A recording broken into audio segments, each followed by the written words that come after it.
Hello, everybody here and everybody elsewhere to the meeting of the Philosophy Club at Sacramento State. Hi, William. Notice I don't say the first meeting because it's not. It's just the first one that we're recording. We've been able to make a couple of in-person or mere discussion sort of meetings, and those don't lend themselves easily to being recorded and posted to the archive. So this one's going on the archive, and it's the first to do so. So kind of the first one anyway. Speaking of archives, I don't know, the dimension of time is involved in archives, and it's also involved in the topic of this philosophy club meeting, so proposed, because we were talking about the ethics of time and or the way in which time as a dimension folds into ethical considerations or ethicists' treatments of time and how they differ, etc. We have a pretty good big roster of people here and a big topic area to explore. So please, by all means, anyone who's more composed than I am, talk. Okay. Jared, yours for as much time as is ethical. I propose we start with Jared. Okay. So I've just been thinking about how much I hate working and how time consuming jobs are and how much free time we don't have that we could be spending towards philosophy, for example. So I've been thinking about how exactly our moral theories don't tend to overlook time as a factor in ethical considerations. And I guess I'll start with we can start with the question of what gives time its value. It's clearly something that we do value. It's the way we talk about it.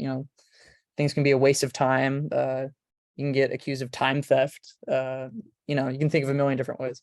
But my first thought is that maybe the scarcity of time is what gives it its value. Subjectively speaking, we each experience a limited amount of time in our life. There's only so many heartbeats before we die. But maybe it's more than that. Maybe that's just like an economic analogy that won't actually, work if we parse it out. And another thought I had was maybe it's like that time is a necessary condition that allows us to realize possibilities. So I don't know how clear that is. If I can rephrase it. Like time is a component where we can instantiate things that are only modal possibilities. And if you don't have enough time, you won't be able to realize the capacity that you have for those opportunities. I guess is what I'm talking about. I don't know. I'll just leave it at that. We can go on, but I got sort of a couple thoughts. If no one else got thought, I'll give to the floor first. I have a question. Oh, go for it.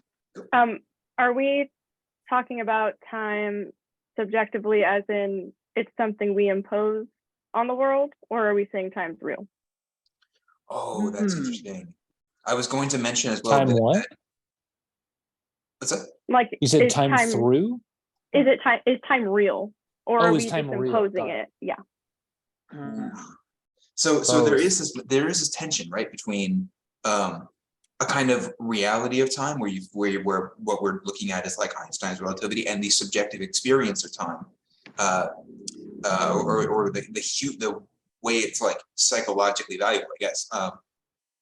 And if we say it's the second one, we have a potential problem where our experience of time is logarithmic, not linear, or it tends to be anyway.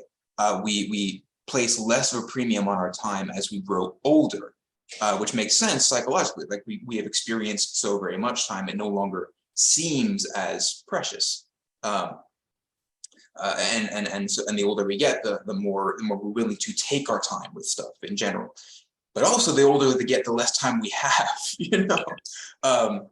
So it's at the same time a more precious resource as we start thinking it's a less precious resource. And that's both, and those are both true, like within the model where we're imposing time on the world around us rather than time simply being. I'm unsure how I feel about the metaphysical status of time. By the way, hi Amir, welcome to Philosophy Club. But I think in terms of the value of time, at least for my initial thoughts, I don't know that it'll ultimately matter. Or at least I froze. So sort of like the two thoughts that came to mind is that like in terms of like time is not really incorporated into our ethical theories.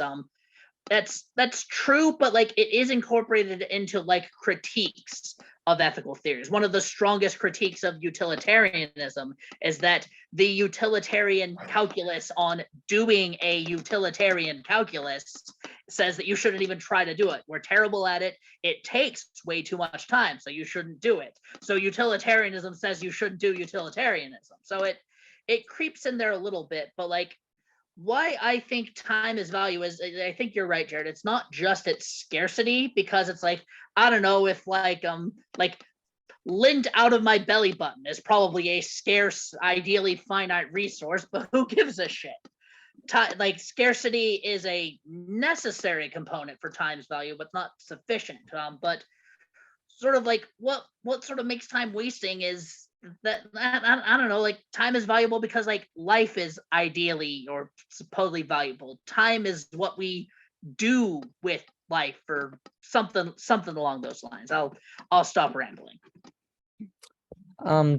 Did you say that time doesn't factor into our moral theories? Like you said, it doesn't matter.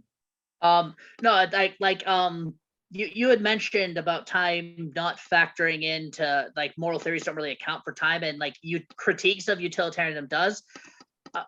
I was sort of probably like, I'm not sure the metaphysical status of time, and I'm open to being wrong about this. I'm not sure that it'll ultimately affect what makes time valuable.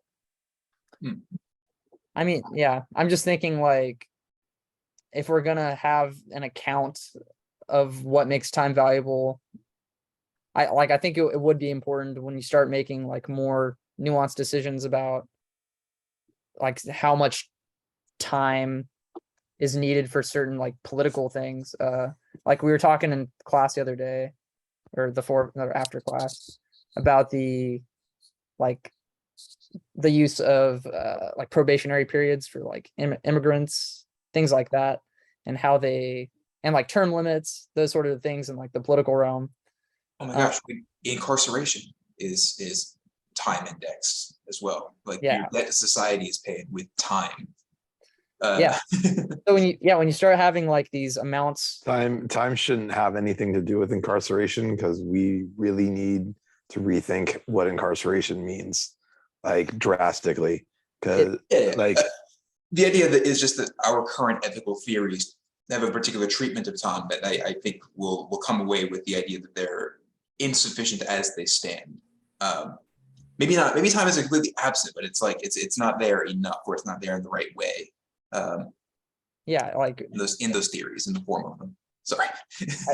I think we need to have good reasons for what makes time valuable in order to understand whether there's like temporal injustice occurring in the political realm especially, but in everyday life, like just think like on interpersonal basis, someone making a promise to meet you on time and not and showing up late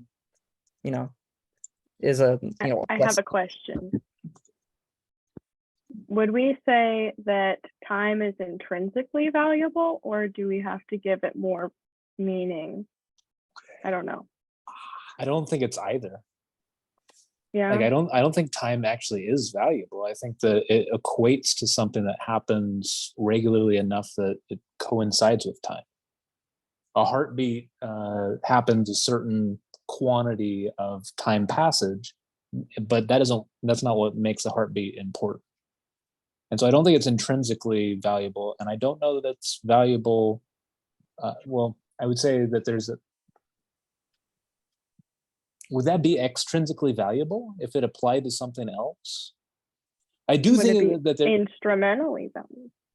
I don't That's I know. don't know. Yeah. I don't know for either question. I guess that's just my way of trying to like Instrumentally. figure out how we're talking about it.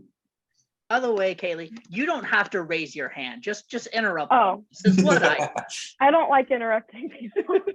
Philosophy Club is a state of nature. Warlord. It's a state of nature, and I'm Hobbes. Hobbes would do so poorly in the state of nature. Here's why So you're would I, wrong. William. I have no hunting skills.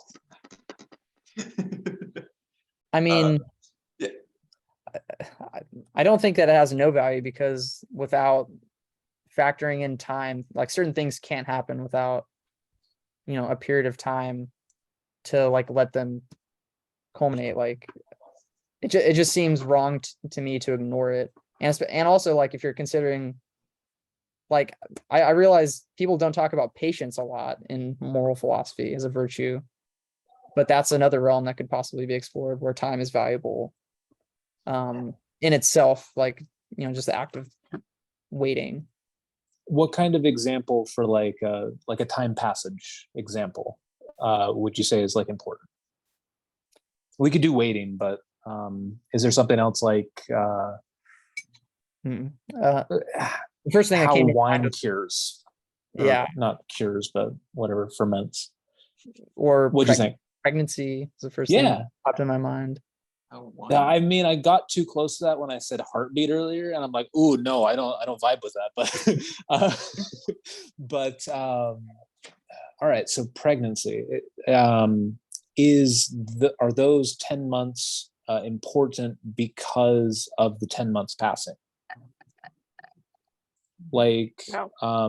is it important because something that there was the passage of time between February and December, or is it the development of this human? That's to sort of tie it back into the, is time inherently value, instrumentally value, or whatever. Like, there's a possible world where it's like, I want to have a baby, and then poof, you have a baby.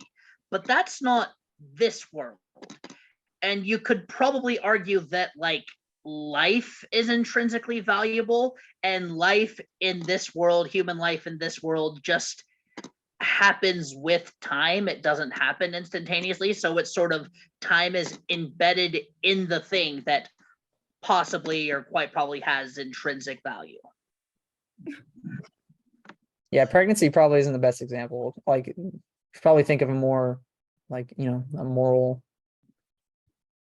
Well, I think it's good because it's something. something that happens a very specific amount of time. The other like criteria that you might want to look at is something that happens over and over in intervals, like I don't know, something you do every single day or every week, and the effects that might have. Here, I got a better example. So I'm gonna use art as an example. Cool. This can be music or film, really, or it's probably other art forms too. But like, part of the value in music aren't just the pitches or the tone or whatever. Like, the duration of the notes is a part of the aesthetic value, or like the pacing of the piece, the length of it, like, really does factor into how we value it. And it can get too repetitive if it goes on too long and parts repeat. Mhm. And like, at the structural level, it can, like, the duration is important and the rhythm is important, which is like, it's all measured of time in different ways. Could you And have a song? Sorry, could you have a song where every single note was completely distinct and completely different? Where as you progress through it, it's literally never an interval? Oh, just not an interval of what? Not an interval of no, not an interval of like playing the same note. So like how you would do a normal song. I mean, to answer your question, Blake, like, theoretically, yes, but that sounds like a really extremely kind of weird avant-garde song is the Yeah. is the way I'd put it, because that's more diplomatic than saying bad. But I think that's important to kind of think like, all right, so if you can't have something that it's just like, I don't know, a stream of completely new things and nothing repeating, that's different than it could repeat too much, or maybe those intervals are just perfect and that's what makes the song a really great song. But It's kind of analogous to the size and the use of negative space within a visual piece, right? The interval between notes, I think.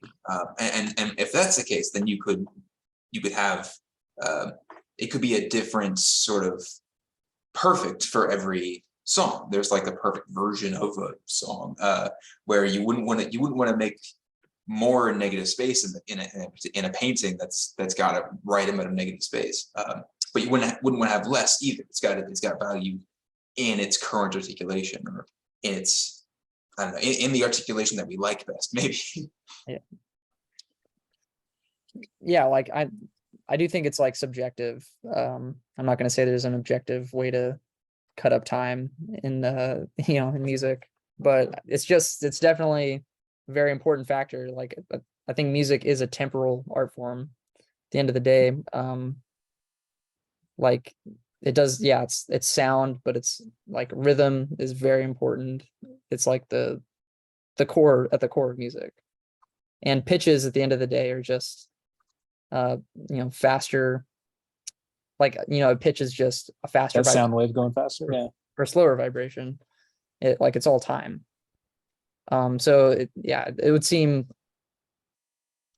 like ignoring that, taking that out of music would be taking out a huge thing. Like there's like music theory has so much theory to like explain how we divide up time and understand it. And yeah, I don't know. Let me put forward a potential or a possible answer that I think of with regard to, like, I guess the metaphysics and the way that we value it. Time seems to me to be not so much something that's real. I mean, it is, but it's really just the axis along which change proceeds in states of affairs in the physical universe.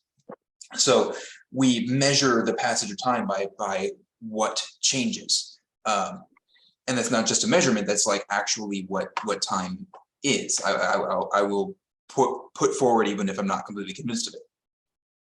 So it's just the change that in the state of affairs that happens along an axis that we call time, or a dimension that we call time, and for this reason, time is the unnecessary part of a picture of almost any change in state of affairs. In other words, anything.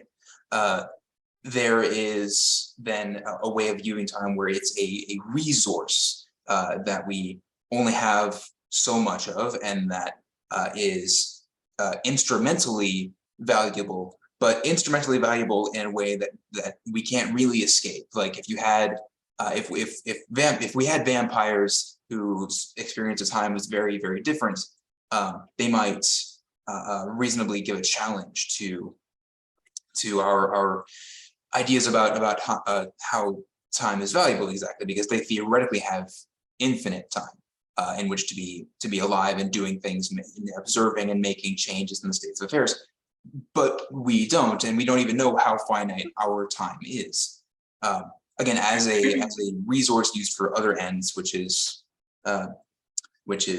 instrumentally valuable, tied to those ends. Hence, it can be wasted on ends that aren't worthwhile, that aren't worth the time, aren't worth the opportunity cost, I suppose, in economic terms, or it can be really well spent, in the sense that the money can be really well spent if it not if it returns on investment, and that wouldn't hold up, but if it produces other subjectively valuable outcomes, I suppose, in terms of changes in states of affairs. Any of the people who haven't said something yet have anything to say? All right, cool. Someone else. Wait. Yeah, Since please I'm don't feel only obliged. asked questions, maybe I'll say something. I was thinking, you know, how like in a movie, or I guess a song, but I was thinking a movie, how like the buildup is really like valuable, or like there's a difference between like, I don't know, falling in love at first sight and then like falling in love like over time. I don't know, like I feel like there's value in that, but I guess I can't really say why, if anybody else has an idea. I'll expand on that slightly by saying that there's also a really interesting like qualitative difference between, I guess, suspense and shock value in a piece that we can articulate.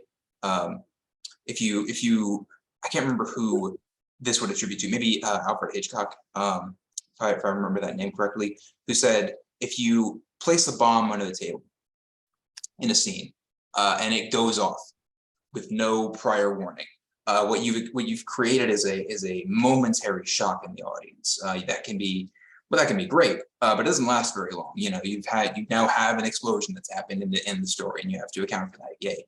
But if you tell the audience there's a bomb under the table, let them sit with that for time, you create a very different experience where it's suspense. So maybe something similar for the love at first sight versus the slow burn kind of romantic storytelling. It's not 100% clear that there's something better about taking more time with it, just intrinsically, but it is a very different qualitative experience. So long as it connects in some like realistic way. You are right that is Hitchcock, but sort of, for example, my favorite movie is The Room, which is, you know, for those of you unfamiliar with sort of film, I see Jared shaking his head there. Is called the Citizen Kane of bad movies. It is famously one of the worst movies ever made, but it's so delightfully bad. And part of why it is delightfully bad is that you have plot elements drop in and drop out of absolutely nowhere. It's like a bomb randomly going off. A character announces, "I definitely have breast cancer," and breast cancer never comes back. We never find out what happens to her. A girl decides like, "Oh, I'm just gonna start cheating." We never see why. We never see what the sort of failing is or how the relationship falls apart. And all of these things, in addition to really, really bad acting, are most excellent, Jared. Are part of why this is a terrible movie, because it uses time. I mean, it's breezy. It's only about 80 minutes, but it uses time oddly. And so that wouldn't, you know, I didn't think I would ever could use Hitchcock to evaluate The Room. Yet here we are. This is the magic of philosophy. Well, how about in like Pulp Fiction? I know a lot of people were like, "Oh my God, like it's so choppy, I can't follow it, I can't understand it." But then some people really appreciate how they use time in Pulp Fiction. So I don't know. Yeah. It's cool. So if I could expand, I think you're absolutely right about kind of the rhythm of the storytelling, but I think as sort of a proof, like if you just take like how films are edited, you can take the same exact shots and cut them in very different like durations, and you can keep the arrangement the same and everything, but it'll have different meaning depending on how you cut those shots in time.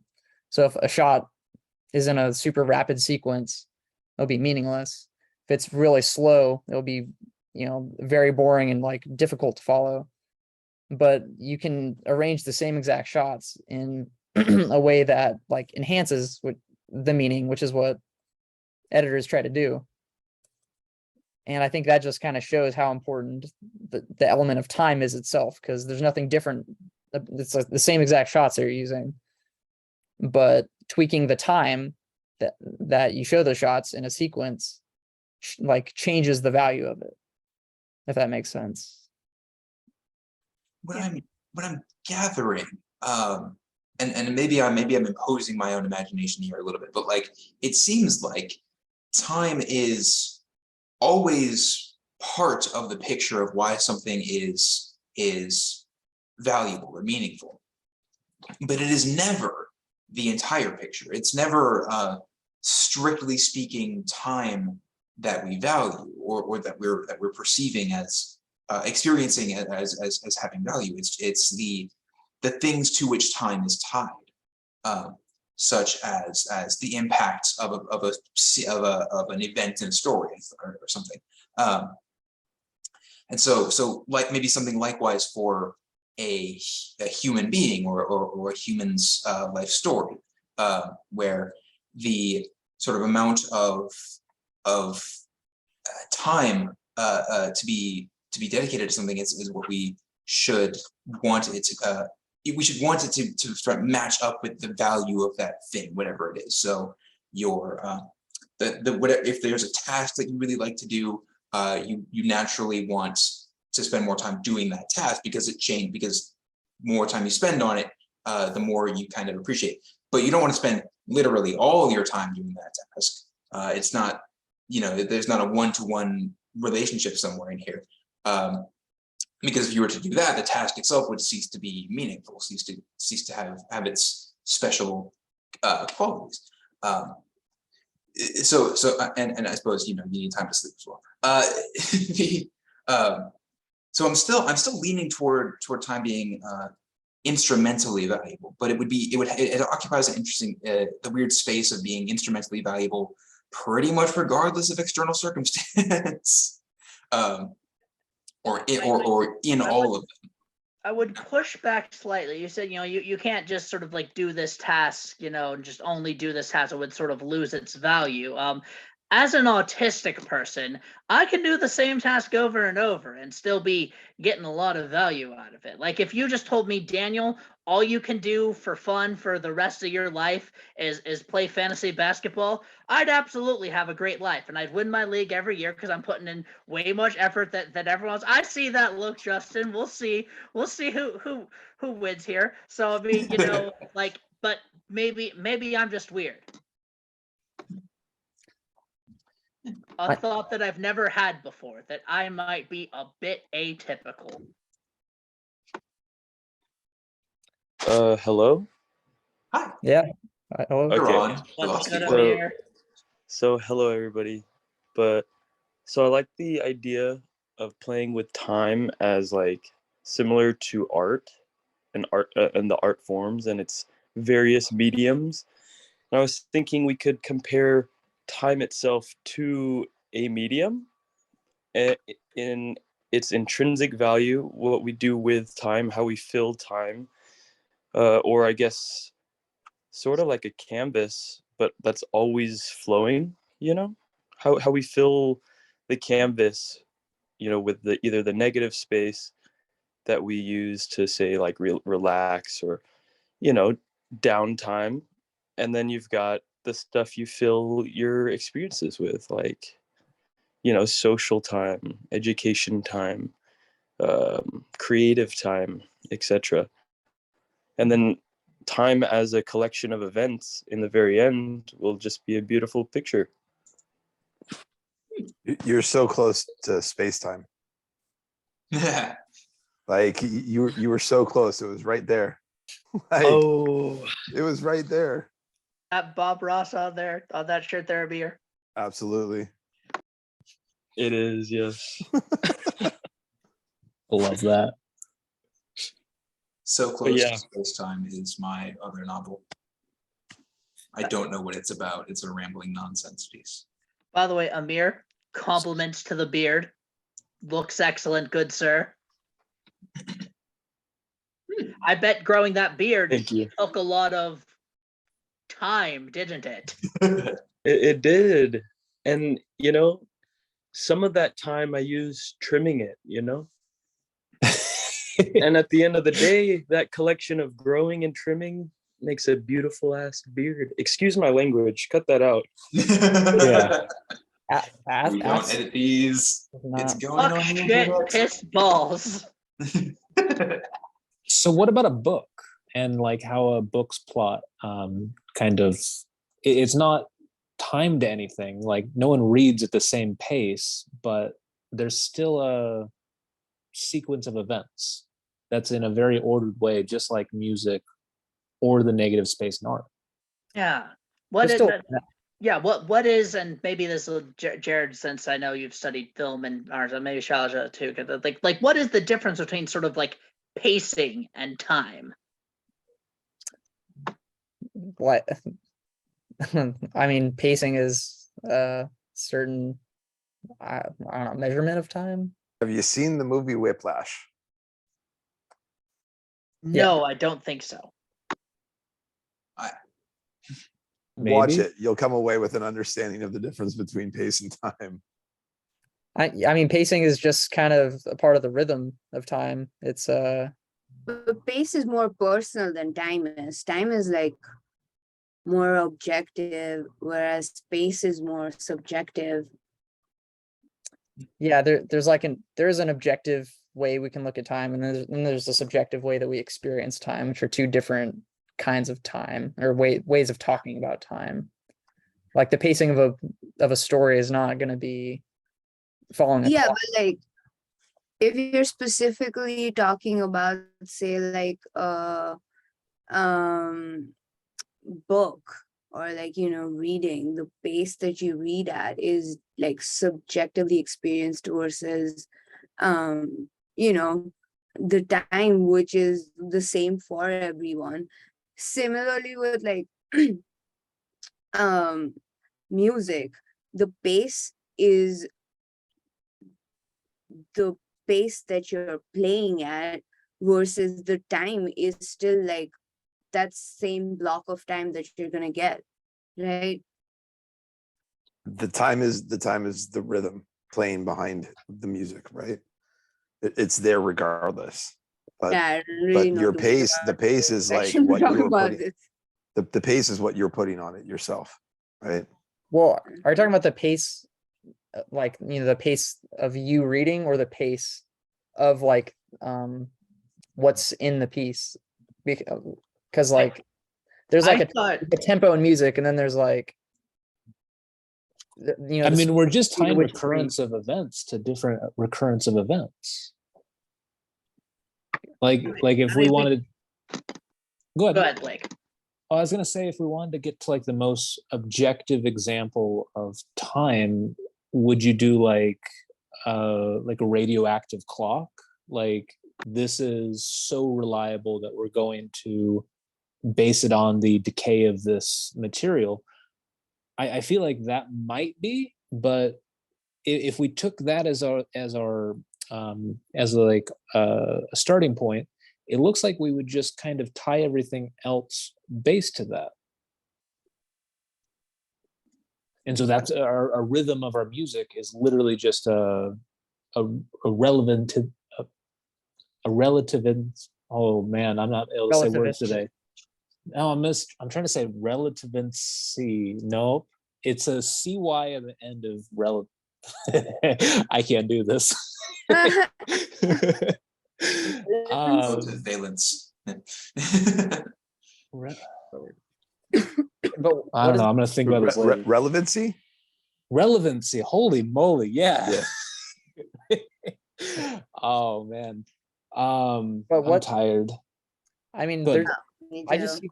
just see them as distinct. Like the purpose of our measuring time objectively is more of more to do with like coordination, but like our subjective experience of art is a completely different purpose, different way that we measure time. Doesn't have to be objective, so it's just, I don't know, it's kind of two different questions to me. That like what does objective time have to do with value artistically? Well, it's I think it comes back to the example of a book. I mean, a book can't be said to be sort of like using time, and if it is, it's sort of in a very different sense than like a film is using time, because a film literally lingers on a scene for 5 seconds, 7 seconds, or the room 8 minutes, whatever is whatever is going on there. But like a book still has pacing and can said to have good pacing or bad pacing, but not use of time. So like the artistic merits going on, it would seem that it would be the same sort of thing. So maybe films don't actually have use of time, but that seems odd. I mean, I think books use time as well. You know, sentences can be of varying lengths. But there's a certain rhythm to language, I think, as well. And like poetry it has like meter. But the time is more like we still experience the rhythm of it, even if we're not like, even if it can vary person to person, how fast we read it. And, you know what I mean? Yeah. And But it's still Charlotte, you know, enjoy it. I was gonna say enjoy your midterm. Good luck on your midterm. Don't good feel luck. pressured to hang around. But Oh, So let me potentially shift the discussion slightly. I'll say real quick as well that I think I'm coming over with a picture of time where of a realist where if there's an objective passage of time, it's there's a causal chain between the objective passage of time and our subjective experience of time, or the way in which we find it valuable. And there's this gradient where there is a real object that we call like the passage of time, and our subjective experience of it, and there's no hard border between those two things, but they can kind of be treated separately. In which case, and given that what we said about time in its various the various ways of like hashing out its value and context, here's I think one of the kicker into ethics. Can we put a monetary value on time, given what we said? I would say tentatively, no, like not at all. Like a dollar value on your time seems conceptually impossible, but I want to open the floor to see if that's not the right starting point. Like if we should go if we should consider it like in another dimension, because I'm trending hard in the direction of Marx here, where he has a particular treatment of time, which Jared mentioned before we started the club, not the club, the meeting, and that's a different treatment of time from the classical liberal tradition of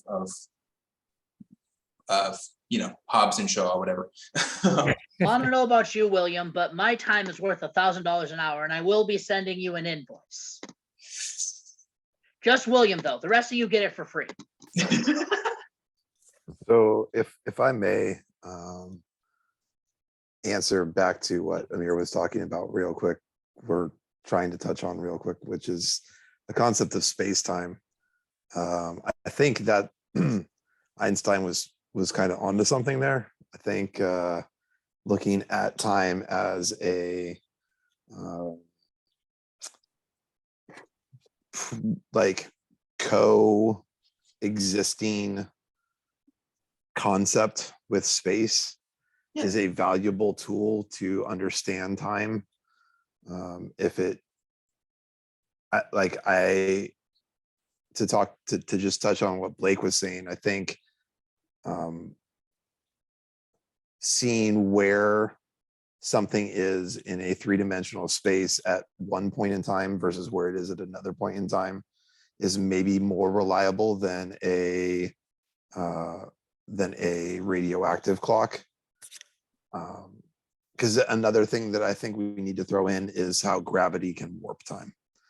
And so time is still very relative to the gravity on where time is taking place. Conceptually, if you guys have seen Interstellar, they do a decent job of trying to kind of explain what I'm talking about here. I like where you're taking this conversation. I was just gonna say Interstellar. Yeah, so like there's a large difference in the time that is taking place on the spaceship away from the black hole versus right down on the planet that's right next to the black hole, right? So what they're experiencing in a matter of hours dude back on the ship is experiencing in the manner of decades, right? So like time is relative to where gravity and how hard gravity is pulling on you. We've actually kind of confirmed this when we've had twins, one stay on Earth and one go out into space, and the difference between like they had like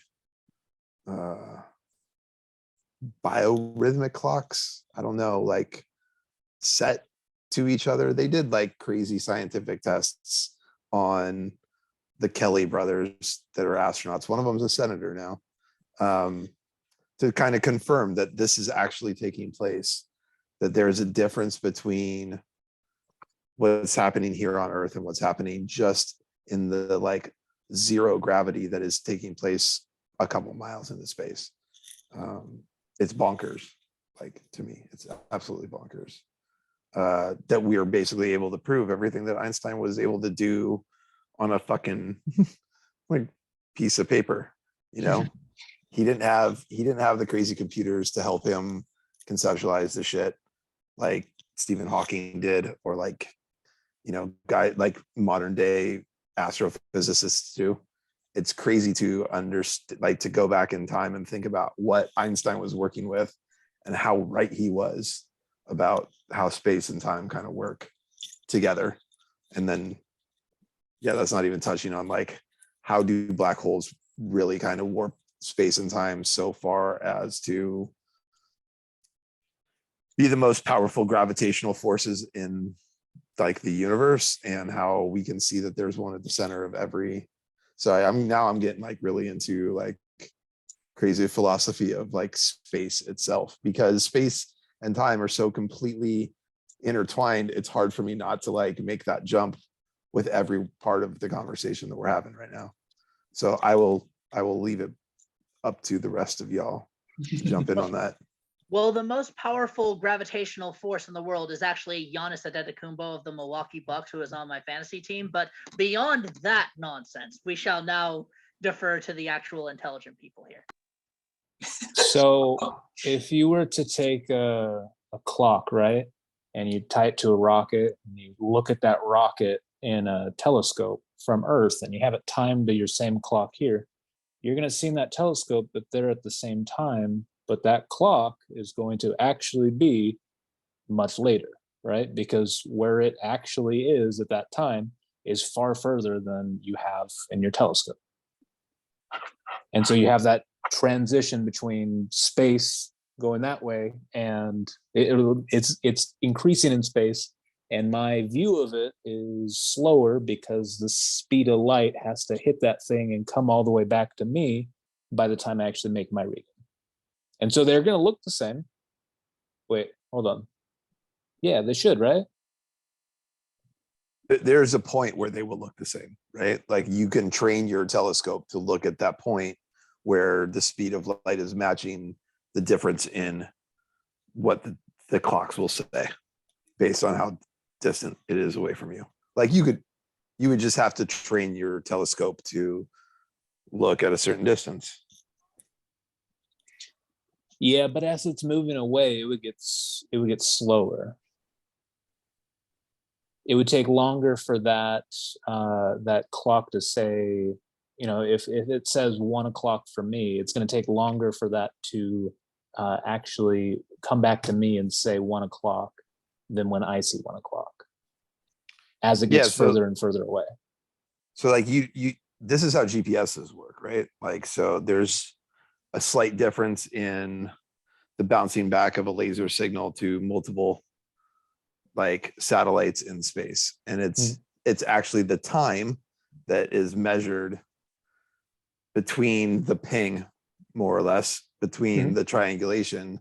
And you can use how long that ping takes to triangulate where on Earth you are at that point in time. It is, yeah, that's the same concept. It's just, you just have to be measured at the right distance, knowing where in space it is that you're trying to assess the time difference of, and then tune your instrument to that difference. So general relativity, yeah, that's established. We got that. It's on Locke, LOCK, not LOCKE. Locke probably had no understanding of it, but like space-time as a concept is just like, I don't want to say, hang on. It's not controversial, right? Like we get it space-time conceptually. It's and to bring that into the metaphysics, I would probably cash it out like this if I were pressed for it. The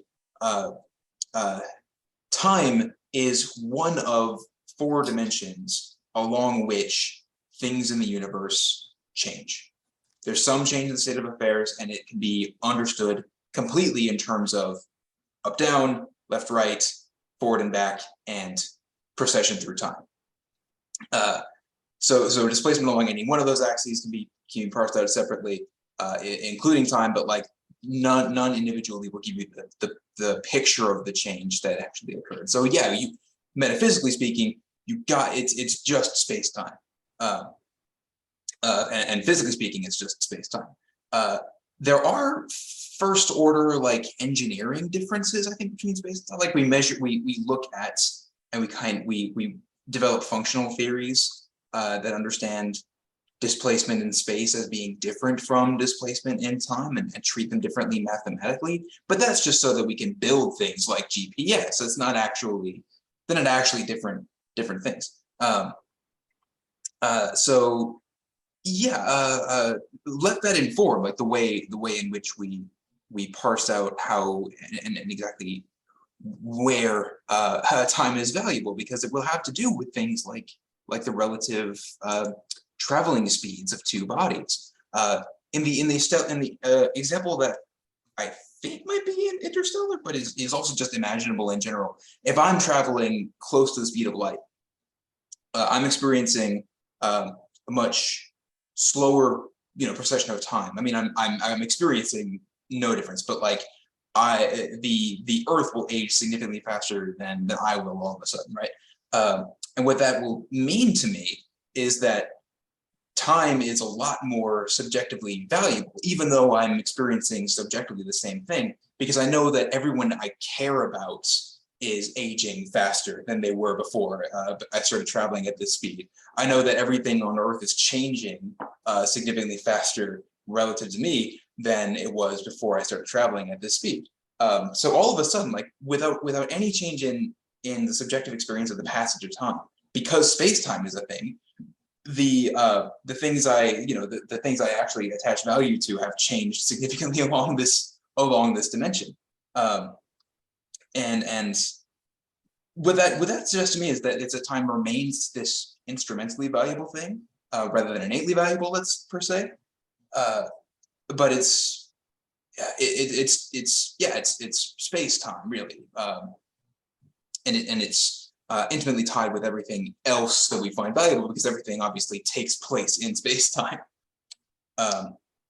So that's just me like trying to develop a good grounding for the way in which we value time. It is part of space-time, and space-time is part of everything. Yeah. And ethical situations, or situations which demand ethical evaluation will take place as well in space-time. So we'll have to, I think we're like metaphysically obliged to factor that in to ethical problem solving, which I would contend that currently our formal and practical ethical models in society as it stands do not treat it properly. I appreciate the attempts to re-gear the conversation back into an ethics conversation, but I believe that ship has sailed, William.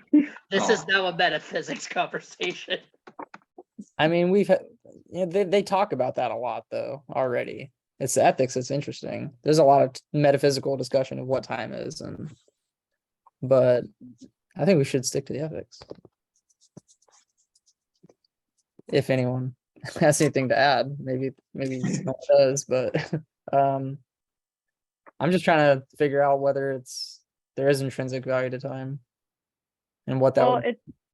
it seems like we've kind of all, I don't know, agreed, but like I've noticed a lot of what we've been saying kind of leads to the fact that time is instrumentally valuable, but it's always like a factor, like it's always lurking in the background, even if we're not giving it attention. So even if it's not like, even if time isn't the main attraction in something, it's always like it's giving value in some way.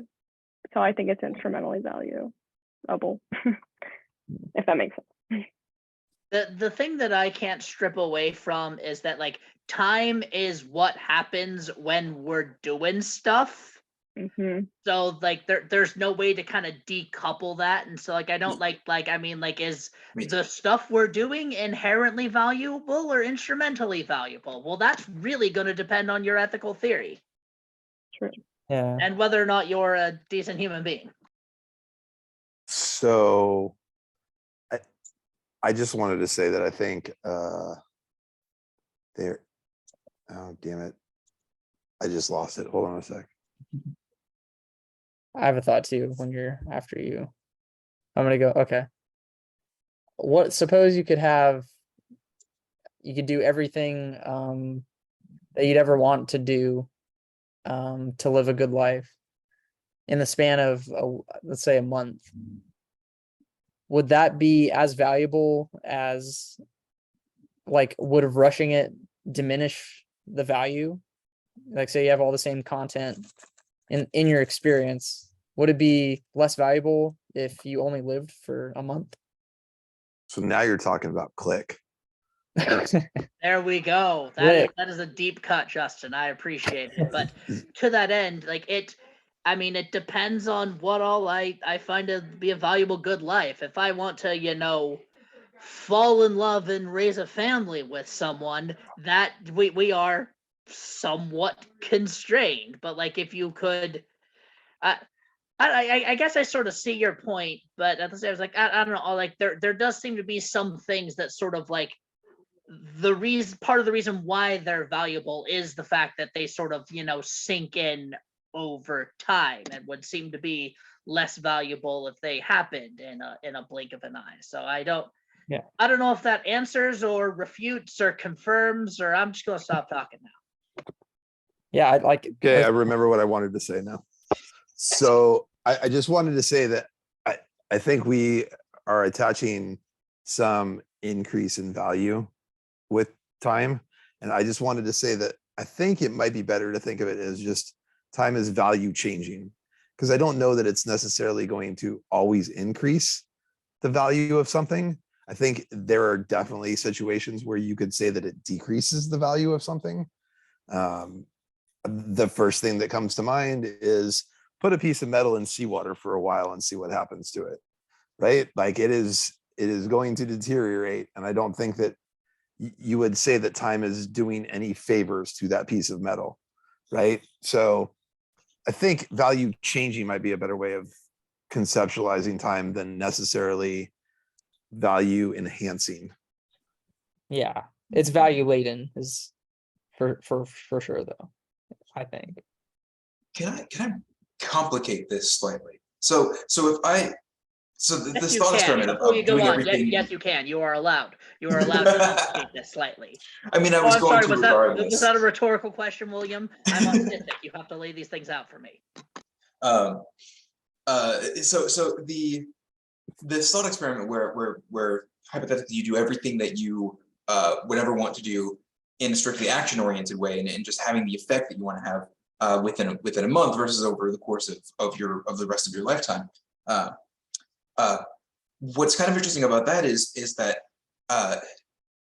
so I want to do politics, right? Like I want to you may or may not know this about me. I'm kind of a politics guy. Kind of like me some political policy change. And that's never come up before.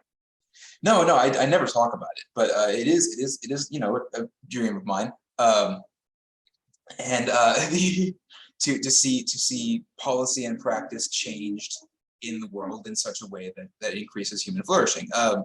And if I could accomplish my entire like contribution to that, especially if it were like a significant contribution, but either way, if I could accomplish that in a month's time, that would be awesome. I would take that in a heartbeat, even if I died at the end of that month. So because there was a certain there's a way in which time is valuable to policy change and practice change. And I parse those out slightly differently just because, you know, what the law says is different from what people do, but they're involved with each other, whatever. Because of the way in which I find time to value in general, the most value is actually obtained by the fastest possible policy change. And that's very different from how time is valued within the context of raising a family, where the amount of time it takes is maybe not the whole picture, but it's got to be parts of why that is a valuable thing, that people who find it so valuable. If you could just have your kids raised in a month and like they're, you know, suddenly you have a full nest for 30 days and then you have an empty nest again. And that's, and if we, you know, take all the bricks out of the briefcase, as it were, make that a good thing for the people involved in every way except for this dimension of time consideration, then well, that would seem to be less valuable for the fact it didn't take very long. But for politics and political praxis change, that's a very different thing. I would want that to happen as fast as possible. I kind of view it like in the way of like industrial labor, where the product is the product, and the faster you can make it, the better it is for you in general. So what I'm to try to synthesize, what I'm getting is that sometimes what's valuable is the journey, and sometimes it is in fact just the destination. And when it is just the destination, just the end results, yeah, snap your fingers and you can do it. But if it's the journey, you know, like friendship or whatever the fuck, you know, then its value is in the time you spend doing it. Yeah. And it doesn't necessarily have to be super, like, I think that can also be too long. You don't want to raise a family, you know, for 60 years, you know, like it can be too slow too. It is in the mind we crafted along the way.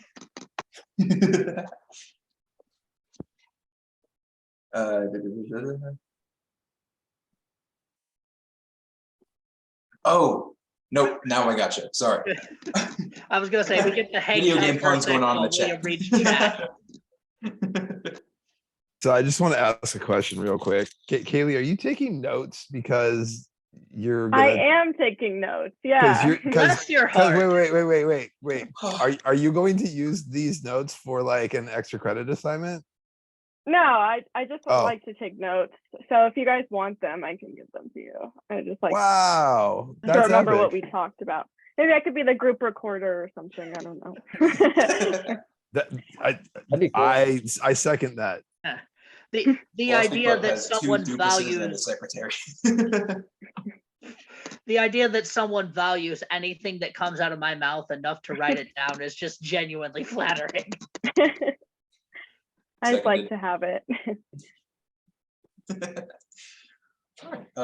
Yeah. Sorry, I said that crap about the months, and then we shifted here, and then I'm not sure where we are in the. We were on the mind we crafted. I'm so sorry. Oh yeah. Well, like. Oh, there is a way. I kind of, since we're saying all this, I feel like it's still supporting what we were saying about time being value changing or value laden. I think everything we just said supports that. More or less. And it seems very subjective to me.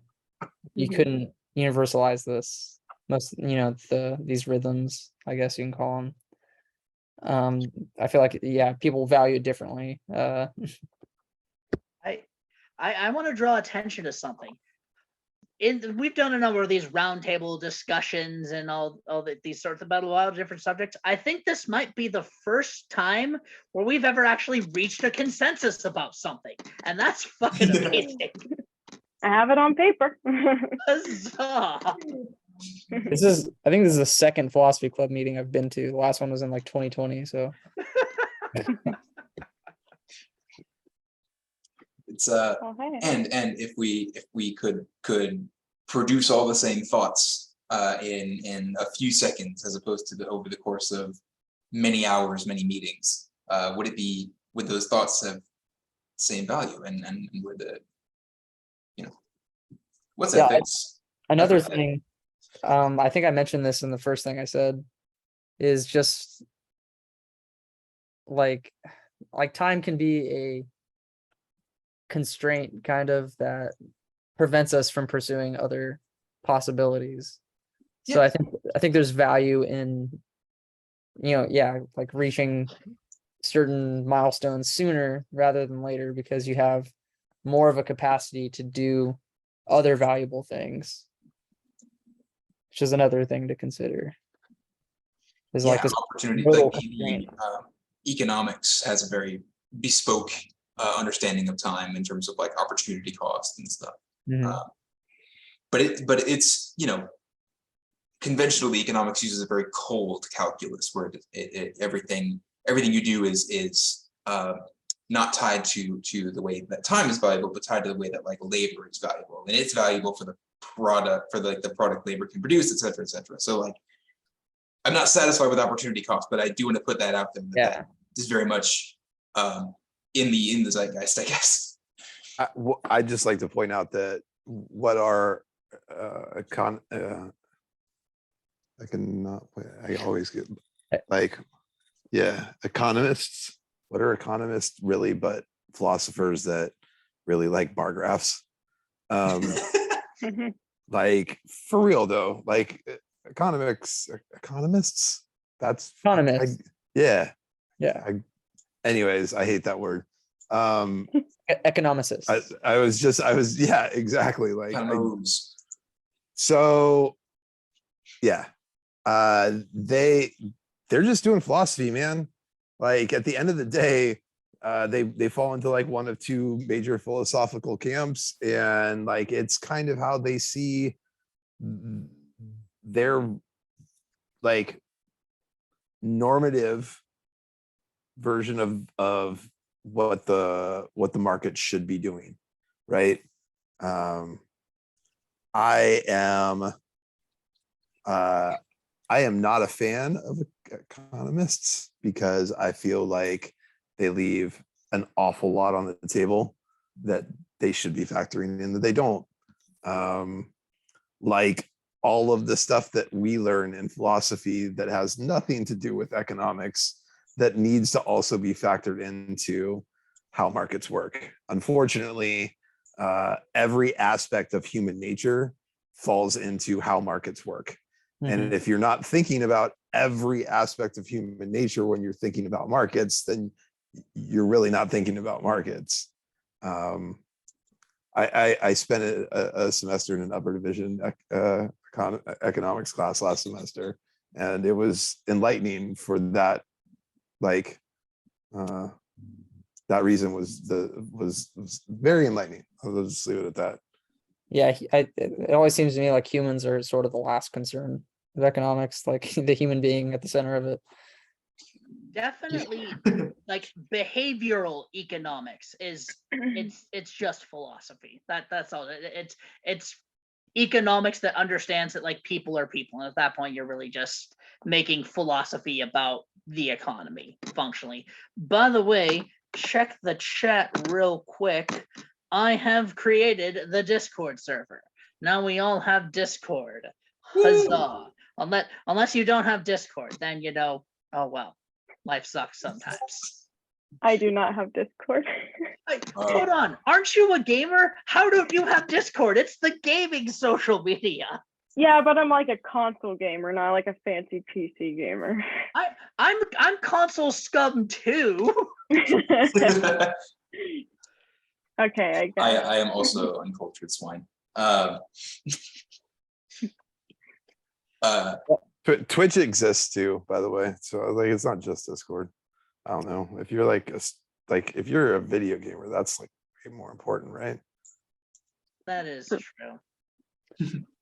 no, please go ahead. I was gonna say it might be a good point to mention the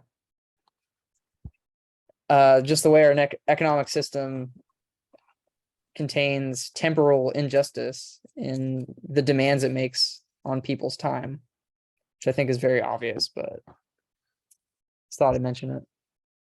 And, Capitalism. yeah, Yay! which I think is Or what, like capitalism. Oh, which as far as Oh, I I understand, happen to know that joke is stolen. as far as I Oh, sweet. understand it, I think that's what Marx was, attempting to. He tried to tie in temporal resources into how labor is valued. Didn't ultimately work the way he did it, but I think it's an important problem still. Yeah. Yeah, I to speak just briefly, or as briefly as I possibly can, in favor of Marxist theories. For the record, I have the window closed, but it's so thin I can hear the engines perfectly outside. So, I apologize that it's coming through on the microphone. Anyway, Marx, I think, does a really admirable job of parsing out the fact that the market doesn't seem to value time much at all. Rather, we can look at metrics like wages and prices and so forth and see them as the products of relations of power in society, rather than some intrinsic indexer, according to which they would be respectively valuable. So labor is obviously, time is deeply involved in labor, as is other dimensions of space-time. But it seems like, yeah, labor and as like the bedrock thing that's valuable in economics isn't valuable according to some intrinsic property of itself. It's valuable. It's paid according to your the disparity of power between you and the boss, basically.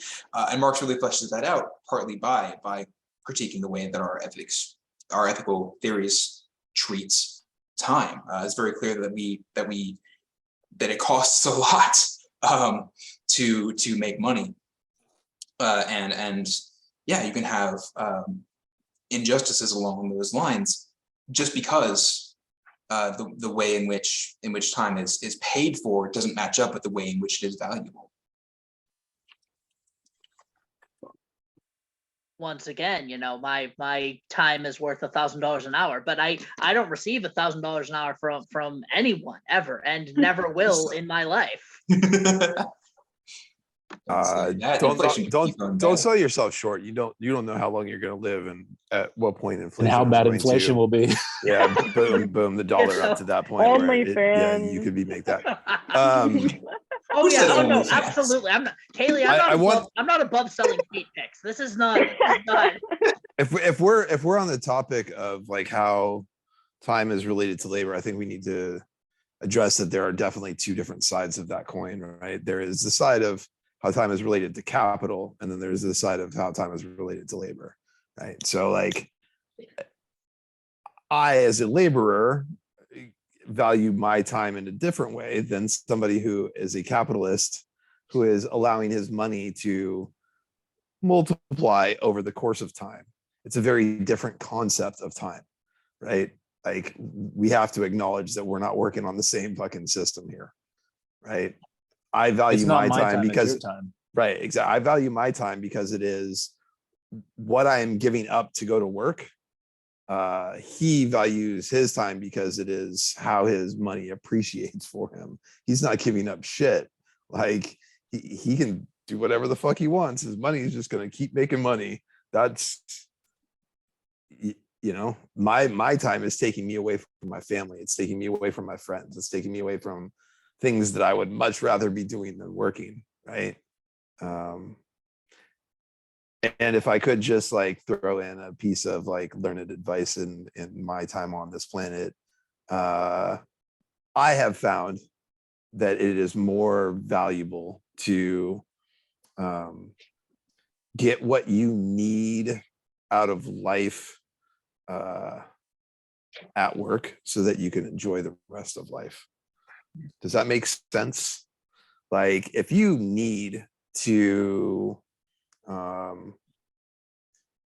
be political, William, go work in politics. By all means, don't work in something else and then do politics on the side as like your passion project. Like go get paid to do what it is that you want to be doing, and then allow yourself to use the rest of your time in a way that has nothing to do with what you need to get out of your life. Does that make sense? Like, I can't tell you how much I had that part flipped for way too long in my life. So, yeah. Well, what about me? What if I like shit posting, trolling, and occasionally saying like one intelligent thing every 10 minutes or so? What are my career prospects? Influencer. No, Yeah, I mean, pretty much. you understand that social media like coordinators get paid 6 figures if you're doing it for the right person, right?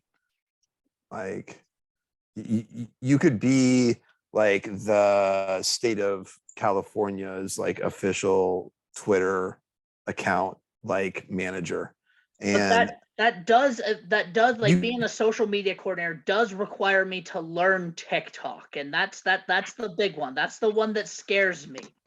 The kids are scary. yeah, okay. I mean, I to a point I agree with you, although I think you can specialize a little bit more than like having to know all of them. That is true, and it would You be might for a get government- canceled. Just saying. but Almost immediately. oh, Yeah. Yeah. I'm definitely getting canceled. It's just simply like place your bets for what it'll be. It's That's why that's I'm not a still happening. streamer. I'm not trying to get canceled. I'll be canceled in the first 5 minutes of playing fucking Halo. Like- God. Like I'm a cis white male. Statistically, I am going to get canceled at some point. That's how that works. Make them feel bad and tell them that you're autistic. That'll get There we them. go. I'll tell them I'm autistic, and I will tell them that I'm bisexual. So now they're bullying a neurodivergent member of the LGBT community, and then bam, Ooh, good. That's bad. I'm glad yeah. that we got all this on recording. Yeah. It'll be Really? in cancel court later. Yeah, no, really shooting myself in the foot here. Jared, do you have anything to add? Some dignity to bring to this conversation? Dignity. I can pivot the conversation. I don't even know. I mean, I can't stay on much longer. I don't even know if I should bring this up, but you consider how people of different ages experience time differently and why that is. So like the considerations for people varies depending on their age for whatever reason. It's like the amount of time they've lived before, I guess, their lived experience, and the amount of potential they have left after that seems to be an important factor. Well, kind of on a similar note, how about like when people say like, oh, time flies when you're having fun. It's like a fun day goes by really fast, but at work you're like slowly watching the clock tick by and it's just dragging on. I don't know what to say about that. I'm gonna butcher this quote, but if I can harken back to LL Cool J in one of my favorite movies, Deep Blue Sea. And I think you have to. If you have your hand on a stove, a second can feel like an hour. But if you have your hand on the person that you love, an hour can feel like a second. Oh, Well said. LL Cool J, a fucking poet. Damn right. Don't If call you it a don't, if you don't comeback. know, He's now been you here for know. years. Exactly. Just saying. Like time is, yeah. There's time probably is some completely relative. neuroscience behind that. You know, the different chemicals you get from different experiences probably change the way your body interacting with one itself, and your experience of the events occurring on the external world. Like I'm sure there's like when you're having fun, I don't know, happy chemicals. Come on, guys. Dopamine. I don't know, Dopamine. Dopamine. I don't know. Yeah, it's sure dopamine. So maybe there's an effect of dopamine on, I don't know, the way we perceive time, or the opposite when we're in pain. Probably because we're experiencing such extreme stimuli or something. I don't know. It's something to that effect. But there's got to be a reason. I think novelty has something to do with how we experience time as well. You've had the same experience over and over again, it becomes kind of a heuristic, and our brain doesn't have to process it the same way as it would a new experience. So there's less work involved that your brain is doing. Yeah, I've absolutely had that experience, but I have had that experience, I will say, in the context of labor. Actually, there's a big difference between the first time you learn how to do a task and the millionth time you've done that task in the same way as you learned it the first time, because you just zone out. But if we could properly cash out and understand the physiological basis for the subjective experience of time, which is the most philosopher thing I've ever said, then that would have a significance for ethics, as one of the classes I'm taking right now, neuroethics, where we could, in principle, change how you subjectively experience time without respect to circumstance, and we could make that would have impact on people's well-being if we could make the workday go by really quickly, with a drug. Alternatively, if we could make I don't know, a prison sentence go by really quickly by knocking you out the whole time, that would be that's I don't know, that adds a dimension to it. Not an axis in space-time, mind you, but an aspect to consider, that we can theoretically manipulate how we experience time, and therefore seemingly how we value it, if its value is something subjective or supposed, or contingent on the impact on well-being and things like that. I don't know. The exact texture of how time is valuable is what we've been trying to cash out this whole meeting. But and we have some part of it, I think that's correct. But how exactly that picture changes with potential neurointerventions is something I don't know about. And it's theoretically concerning, because this is in principle, it seems very possible that you could change brain chemistry and therefore change the subjective experience of the value of time. I got a question, and William, I asked this question lovingly, but Kaylee, how do you possibly take notes on what William is saying? Oh my gosh.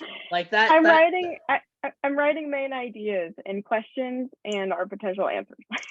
Oh, okay, because like that, again, said lovingly, William, that seems like quite the task. I mean, I'm a good multitasker. Imagine how I feel. I have to remember it for later.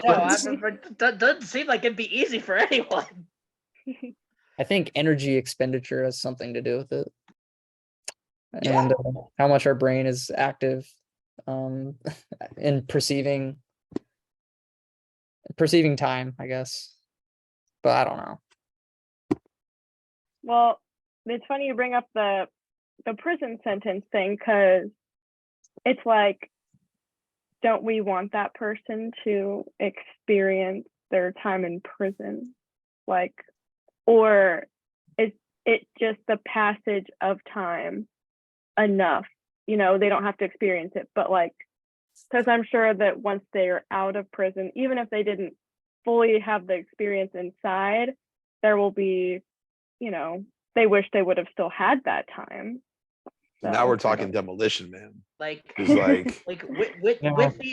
the important caveat of prison reform and commuting sentences pertaining to marijuana and not being racist about it.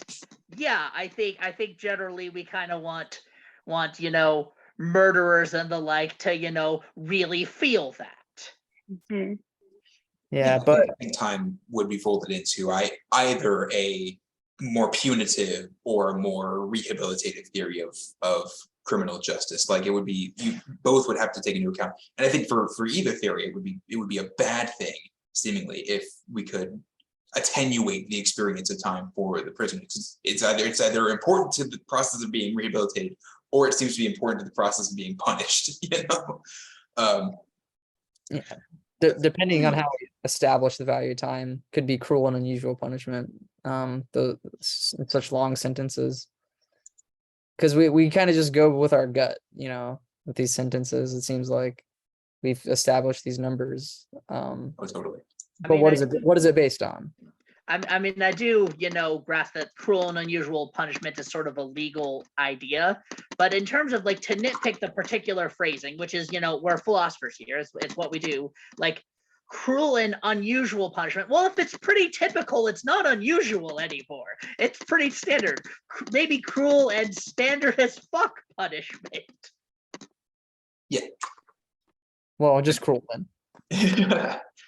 I think it is fair to say that we kind of, you know, the law is kind of has this very arbitrary relationship with ethics, and I say that as somebody who wants to change those policies, but it's like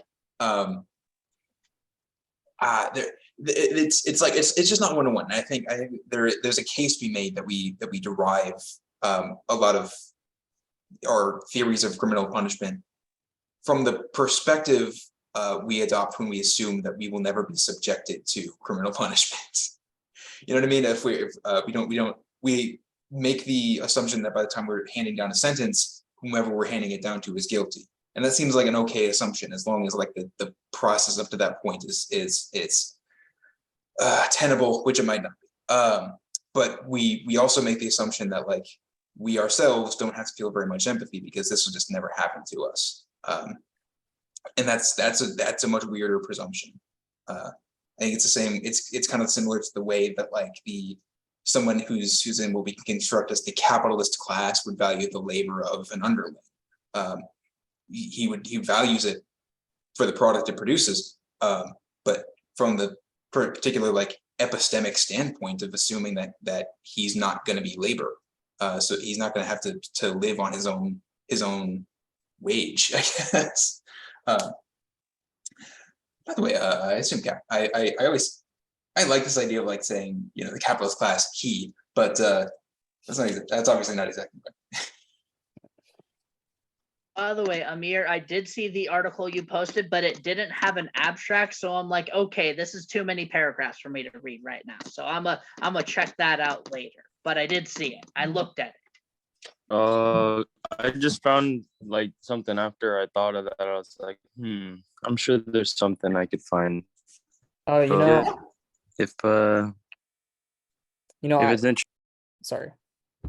Oh, don't be sorry. Go ahead. I was just gonna say I emailed this professor this morning, and he gave me access to this article, so I don't have to buy it. It's called Temporal Control at Work: Qualitative Time and Temporal Injustice in the Workplace. Whoa. So I'm excited to read this. It talks about Marx in the first three sentences. So you know it's a good paper. Yeah, and I can screenshot it if you guys want to read it. But all philosophy is not a footnote to Plato; it's a footnote to Marx. Which is odd because Marx was famously critical of philosophy and philosophers. You know, the line is the philosophers have only interpreted the world. The point, however, is to change it. Nice. we've learned so little Marx here at Sac State. Yeah. America. Yeah. There's such even our program, as good as it is, it's really in the liberal tradition.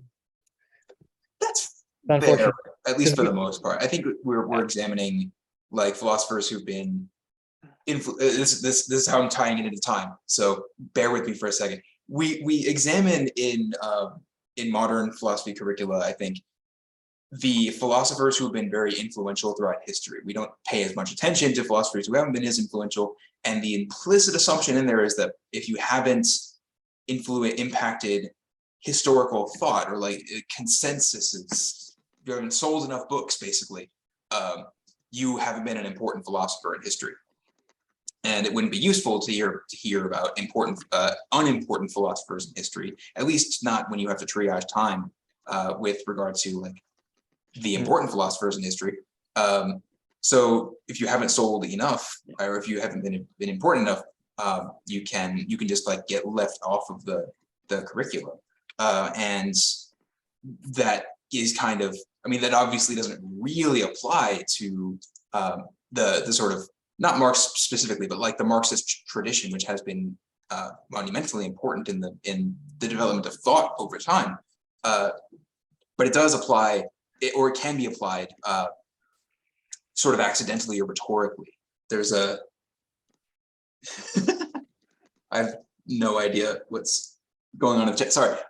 Blake, What am I William saying? doesn't have footnotes. William has more paragraphs that he adds after the fact. Yeah, his corrections. I mean, Marx is not perfect. He needs corrections, and William moved can do it. beyond Marx in terms of theory, in like the modern day. Like he got significant chunks wrong. The one that's coming to mind is like whether or not a system can sustain itself seemingly indefinitely with like inherent internal contradictions. It seems to be able to. I mean, we're on a very Marx. small scale for that. You know what I mean? Like, I don't think 150 years is like, yep, it's going to go on forever. But maybe. So emancipatory ideas are pretty easy to sort of dismiss in philosophy curricula because our society tends to run on more oppressive ones. The liberal tradition kind of falls into this camp. Manifestly, the Lockean model about private property is more oppressive than the communist manifestos. But because those ideas are more mimetically successful, they proliferate in society, and they get articulated in the law and stuff. We presume that they're better ideas, sort of implicitly, than emancipatory ideas, which tend to be shut down by disparities of power over time. So I don't exactly have time folds into that, sorry. But by way of trying to explain why we don't learn Marx in the United States. I think Kaylee might have been suggesting by her point that we have gone a bit afield of the subject matter. I don't know. I don't want to speak for you, Kaylee, but that's what I interpreted from your question. Well, I was just like thinking like, damn, I don't really know much about Marxism or anything. So I don't know. Take a sociology class. I don't think I either did. William or I are talking necessarily strictly about Marxism so much as Marx's very valid critiques of capitalism. And I know that sometimes gets confused. And certainly it didn't help that like the first ideologues to latch onto Marx's ideology bastardized the fuck out of it.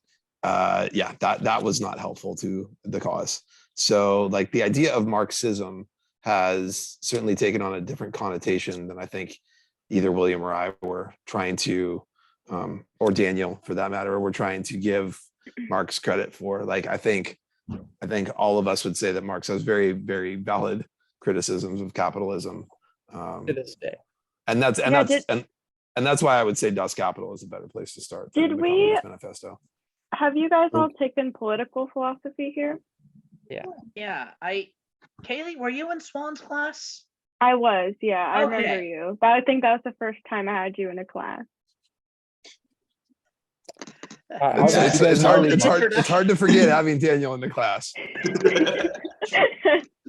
Well, like, because a lot of the stuff we were talking about, actually, I feel like we talked about a lot of this in there. Swan. Yeah. Yeah, and when you were talking about like specifically with like labor and stuff, I know we talked about a lot of that as well. And we learned a lot of like economics type of stuff in there. So yeah, I really do think that economics and philosophy goes hand in hand, whether they want to admit it or not. Swanee's a bit of an anarchist, and he teaches that political philosophy class in a very, very interesting way.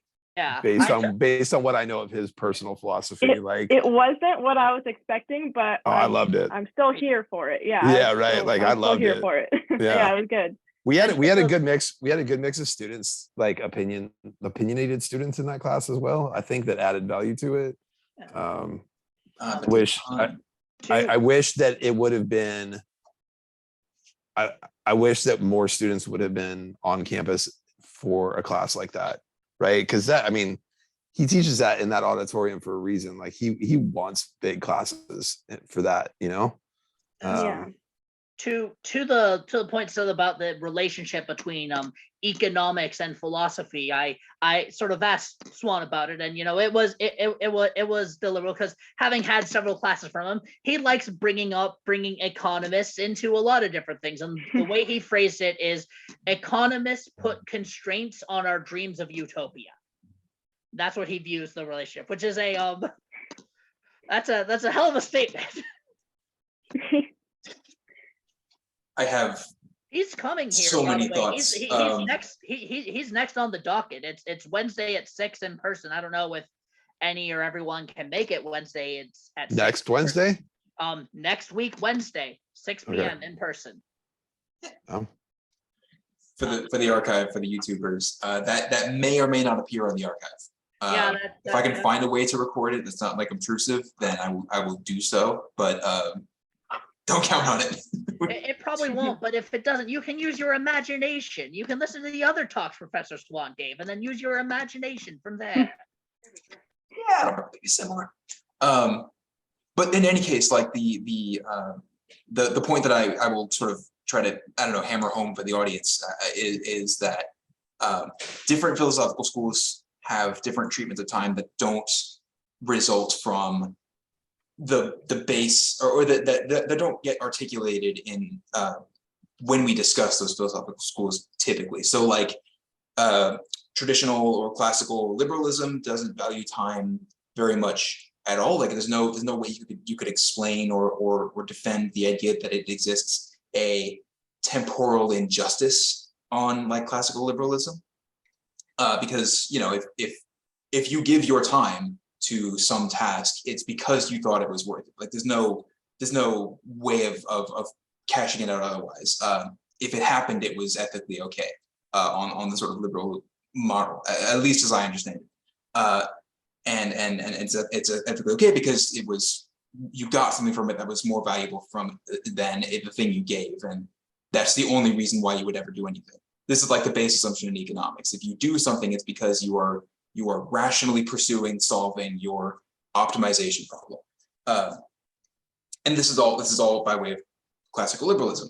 No temporal injustice possible.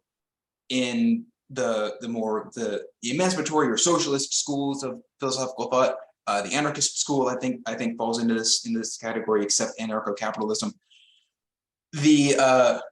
That you can have temporal injustices because where you allocate your time is at least partly a relation of, or partly the result, of relations of power. So if you can be coerced into it without a gun, you don't have to be, it doesn't have to be too far into the side of coercion to be meaningfully coerced.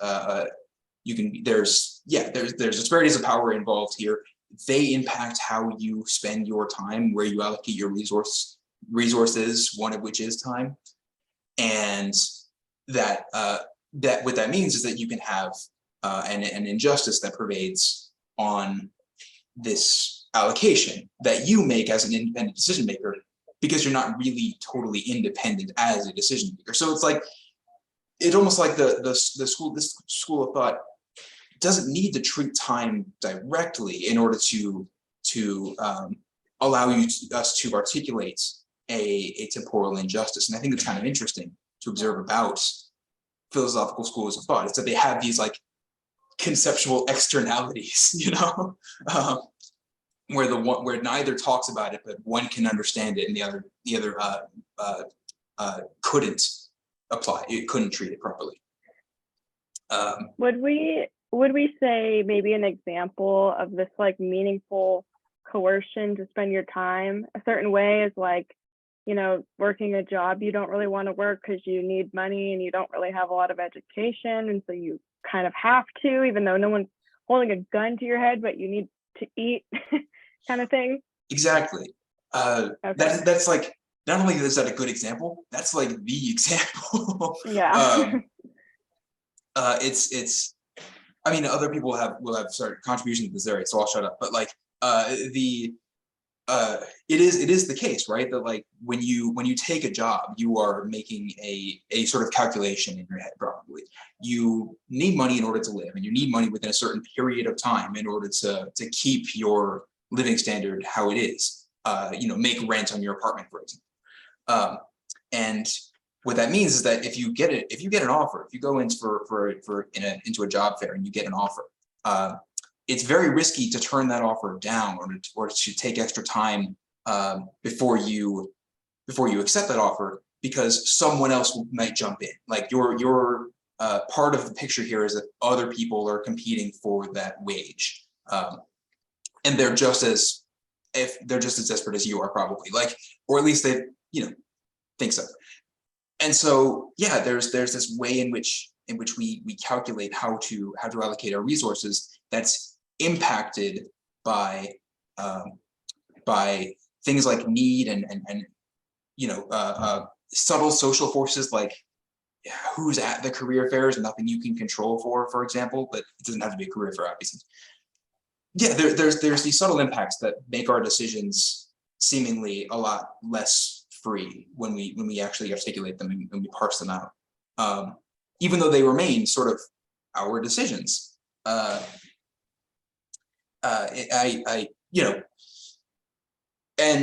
what that means is you can have injustices that occur with all like conceptually or seemingly free decision makers involved.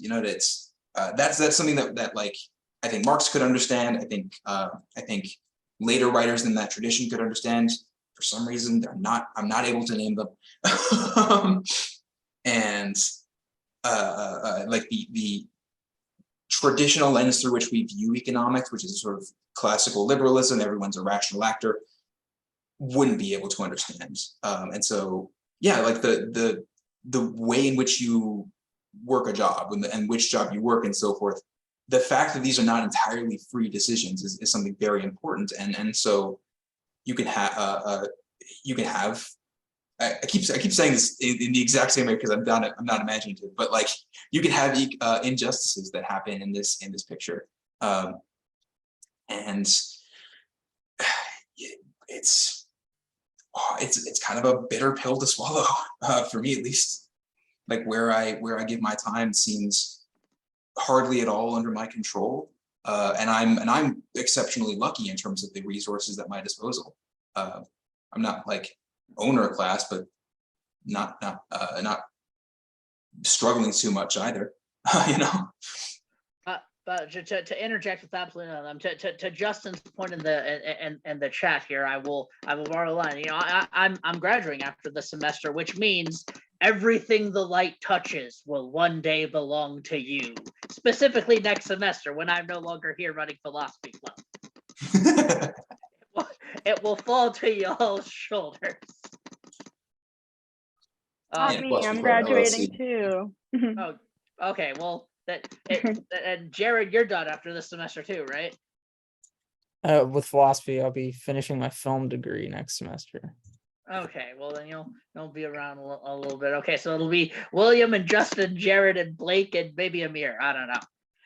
But on sort of logistical things, Jared, I know you mentioned you probably had to go soon. Amir, I know you got a midterm. I don't know about anyone else's schedule. Do we want to take just a pause real here and be like, do we want to wrap this up? Especially people who have time constraints. I've got to leave. There's so much more to talk about though, but okay, yeah, William? we could wrap it up maybe. Yeah, wrap a bow on it, stop the recording, and those of us with time can, hang around and shoot the shit. Yeah. Next time maybe we can talk about how our decisions in the present affect the future. That's something important in like climate change. The fucking non-identity problem. Let's go. Okay, well, I get excited. William, wrap it up. Oh, gosh, I have to synthesize a thesis out of all this. Okay, fine, fuck, I'll do it, William.